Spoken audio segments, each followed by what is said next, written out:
ओम नमः शिवाय। श्री शिव महापुराण रुद्र संहिता पार्वती खंड 47वां अध्याय। ब्रह्मा जी बोले, तदंतर शैलराज ने प्रसन्नतापूर्वक बड़े उत्साह से वेद मंत्रों के द्वारा शिवा एवं शिव जी का उपनयन संस्कार संपन्न कराया। तदंतर विष्णु आदि देवताओं एवं मुनियों ने हिमालय के द्वारा प्रार्थना किए जाने पर उनके घर के भीतर प्रवेश किया। उन लोगों ने लोक तथा वेद रीति को यथार्थ रूप से संपन्न कर शिव के द्वारा दिए गए आभूषणों से पार्वती को अलंकृत किया। सखियों और ब्राह्मणों की पत्नियों ने पहले पार्वती को स्नान कराकर पुनः सभी प्रकार से सजाकर उनकी आरती उतारी। शंकर प्रिया तथा गिरिराज सुता वरवर्णिनी पार्वती उस समय 2 नूतन वस्त्र धारण किए हुए अत्यंत शोभित हो रही थी। हे मुने, उन देवी ने अनेक प्रकार के रत्नों से जटित परम दिव्य तथा अद्भुत कंचुकी धारण की, जिससे वे अधिक शोभा पाने लगी। तदंतर उन्होंने दिव्य रत्नों से जड़ा हुआ हार तथा शुद्ध सुवर्ण के बने हुए बहुमूल्य कंकनों को भी धारण किया। तीनों जगत को उत्पन्न करने वाली तथा महाशैल की कन्या सौभाग्यवती वे पार्वती मन में शिव जी का ध्यान करते हुए वहीं पर बैठी हुई अत्यंत शोभित होने लगी। उस समय दोनों पक्षों में आनंददायक महान उत्सव हुआ और नाना प्रकार के अवर्णीय दान ब्राह्मणों को दिए गए। इसी प्रकार लोगों को भी अनेक प्रकार के दान दिए गए और वहाँ उत्सव पूर्वक गीत वाद्य एवं विनोद संपन्न हुए। तब मैं ब्रह्मा विष्णु इंद्र आदि सभी देवगण तथा सभी मुनि लोग भी बड़ी प्रसन्नता के साथ आनंद पूर्वक उत्सव मनाकर भक्ति पूर्वक पार्वती को प्रणाम कर तथा शिवजी के चरण कमलों का ध्यान कर हिमालय की आज्ञा प्राप्त करके अपने अपने स्थान पर बैठ गए। इसी समय वहाँ ज्योति शास्त्र के पारंगत विद्वान गर्गाचार्य जी उन गिरिराज हिमालय से यह वचन कहने लगे। गर्ग बोले, हे हिमालय, हे धराधीश, हे स्वामी, हे काली के पिता, हे प्रभु, अब आप पानी ग्रहण के निमित्त शिवजी को अपने घर पर ले आइए। ब्रह्मा जी बोले, तत्पश्चात गर्ग के द्वारा निर्देश दिए गए कन्यादान के लिए उचित समय को जानकर हिमालय मन में अत्यंत प्रसन्न हुए। हिमालय ने आनंदित होकर उसी समय पर्वतों, द्विजों तथा अन्य लोगों को भी अत्यंत प्रेम के साथ शिवजी को बुलाने की इच्छा से भेजा। वे पर्वत तथा ब्राह्मण हाथों में सभी मांगलिक वस्तुएं लेकर महान उत्सव करते हुए प्रेम पूर्वक वहाँ गए जहाँ भगवान महेश्वर थे। उस समय गीत नृत्य सहित वाद्य ध्वनि तथा वेद ध्वनि से महान उत्सव होने लगा। वाद्यों के शब्द को सुनकर शंकर जी के सभी सेवक, देवता, ऋषि तथा गण आनंदित होकर एक साथ ही उठ खड़े हुए और वे हर्ष से परिपूर्ण होकर परस्पर कहने लगे, शिवजी को बुलाने की इच्छा से गिरिराज के द्वारा भेजे गए पर्वत यहाँ आ रहे हैं।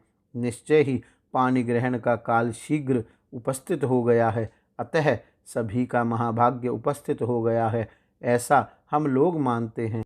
हम लोग विशेष रूप से धन्य हैं, क्योंकि हम लोग संसार के मंगलों के स्थान स्वरूप शिवा शिव के विवाह को अत्यंत प्रेम से देखेंगे। ब्रह्मा जी बोले, जब आदर पूर्वक उनका यह संवाद हो रहा था, उसी समय गिरिराज के सभी मंत्री वहां आ गए। उन लोगों ने जाकर के विष्णु आदि तथा शंकर से प्रार्थना की कि कन्यादान का उचित समय उपस्थित हो गया है, अब आप लोग चलें। यह सुनकर वे विष्णु आदि सभी देवता मन ही मन अत्यंत प्रसन्न हुए और जोर जोर से गिरिराज हिमालय की जय जयकार करने लगे। इधर शिव जी भी काली को प्राप्त करने की लालसा से अत्यंत प्रसन्न हो उठे, किंतु अद्भुत रूप वाले उन शिव ने उसके लक्षण को मन में गुप्त रखा। इसके उपरांत लोक पर कृपा करने वाले शूलधारी ने परम प्रसन्न होकर मांगलिक द्रव्यों से युक्त जल से स्नान किया। सभी लोकपालों ने स्नान किए हुए तथा सुंदर वस्त्र से युक्त उन शिव को चारों ओर से घेर कर उनकी सेवा की तथा उन्हें वृषभ के स्कंध पर बैठाया। इसके बाद प्रभु को आगे करके सभी लोग हिमालय के घर की ओर चल पड़े। वे वाद्य बजाते हुए कौतूहल कर रहे थे। उस समय हिमालय के द्वारा भेजे गए ब्राह्मण तथा श्रेष्ठ पर्वतगण कौतूहल से युक्त होकर शिव जी के आगे आगे चल रहे थे। मस्तक पर विशाल छत्र लगाए हुए चवर डुलाते जाते एवं वितान से युक्त वे महेश्वर अत्यंत सुशोभित हो रहे थे। उस समय आगे आगे चलते हुए मैं विष्णु, इंद्र तथा समस्त लोकपाल परम ऐश्वर्य से युक्त होकर सुशोभित हो रहे थे।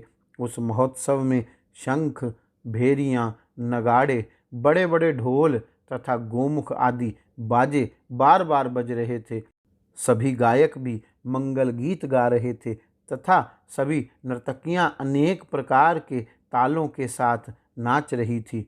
उस समय इन सभी के साथ जगत के एकमात्र बंधु शिव परम तेज से युक्त होकर समस्त हर्षित सुरेश्वरों के द्वारा सेवित होते हुए तथा अपने ऊपर पुष्प विकीर्ण किए जाते हुए चल रहे थे। तत्पश्चात सभी लोगों से भलीभांति पूजित होकर शंभु ने यज्ञ मंडप में प्रवेश किया। उस समय सभी लोग उन परमेश्वर की नाना प्रकार के स्तोत्रों से स्तुति कर रहे थे। श्रेष्ठ पर्वतों ने शिवजी को वृषभ से उतारा और प्रेम के साथ महोत्सव पूर्वक उन्हें घर के भीतर ले गए। हिमालय ने भी देवताओं तथा गणों सहित आए हुए ईश्वर को विधिवत भक्ति पूर्वक प्रणाम किया और उनकी आरती उतारी। इसी प्रकार उत्साह युक्त होकर उन्होंने सभी देवताओं, मुनियों तथा अन्य लोगों को प्रणाम कर अपने भाग्य की प्रशंसा करते हुए प्रेम पूर्वक उन सब का सम्मान किया। वे हिमालय विष्णु और प्रमुख देव समुदाय सहित ईशान को उत्तम पाद्य तथा अर्घ प्रदान कर उन्हें अपने घर में ले गए और उन्होंने आंगन में रत्न के सिंहासन पर विशेष विशेष देवताओं को, मुझे विष्णु को, ईश को तथा सभी विशिष्ट लोगों को आदरपूर्वक बैठाया। मैना ने भी बड़े प्रेम से अपनी सखियों, ब्राह्मण स्त्रियों तथा अन्य पुरंधरियों के साथ मुदित होकर शिवजी की आरती उतारी। कर्मकांड के ज्ञाता पुरोहित ने मधुपर्क दान आदि जो जो कृत्य किया था वह सब महात्मा शंकर के लिए संपन्न किया। हे मुने, पुरोहित ने मेरे द्वारा प्रेरित होकर प्रस्ताव के अनुकूल जो मांगलिक कार्य था उसे किया। उसके बाद अंतर्वेदी में बड़े प्रेम से प्रविष्ट होकर हिमालय वेदी के ऊपर समस्त आभूषणों से विभूषित तवंगी कन्या पार्वती जहाँ विराजमान थी वहाँ विष्णु तथा मेरे साथ महादेव जी को ले गए। उस समय वहाँ बृहस्पति आदि देवता कन्या दानोचित लग्न की प्रतीक्षा करते हुए अत्यंत आनंदित हो रहे थे। जहाँ घटिका यंत्र स्थापित था वहीं पर गर्गाचार्य बैठे हुए थे। विवाह की घड़ी आने तक वे प्रणव का जप कर रहे थे। गर्गाचार्य ने पुण्याह वाचन करते हुए अक्षतों को पार्वती की अंजलि में दिया। तब पार्वती ने प्रेम पूर्वक शिव के ऊपर अक्षतों की वर्षा की। इसके बाद परम उदार तथा सुंदर मुख वाली उन पार्वती ने दही, अक्षत तथा कुश के जल से शिव जी की पूजा की, जिनके लिए उन शिवा ने पूर्व काल से अत्यंत कठोर तप किया था। उन शंभु को प्रेम पूर्वक देखती हुई वे अत्यंत शोभित हो रही थी। हे मुने, तदंतर मेरे एवं गर्ग आदि मुनियों के कहने पर सदाशिव ने लौकिक विधि का आश्रय कर पार्वती का पूजन किया। इस प्रकार जगन्मय पार्वती तथा परमेश्वर परस्पर एक दूसरे का सत्कार करते हुए परम शोभा को प्राप्त हो रहे थे। लक्ष्मी आदि देवियों ने त्रैलोक्य की शोभा से समन्वित होकर एक दूसरे की ओर देखते हुए उन दोनों की विशेष रूप से आरती उतारी। तत्पश्चात ब्राह्मणों की स्त्रियों तथा नगर की अन्य स्त्रियों ने उनकी आरती की। उस समय शिवा तथा शिव को उत्सुकता पूर्वक देखती हुई वे सब बहुत आनंदित हुई। इस प्रकार श्री शिव महापुराण के अंतर्गत द्वितीय रुद्र संहिता के तृतीय पार्वती खंड में हिमालय के घर शिव के गमनोत्सव का वर्णन नामक 47वां अध्याय पूर्ण हुआ। गौरी शंकर भगवान की जय। ओम नमः शिवाय।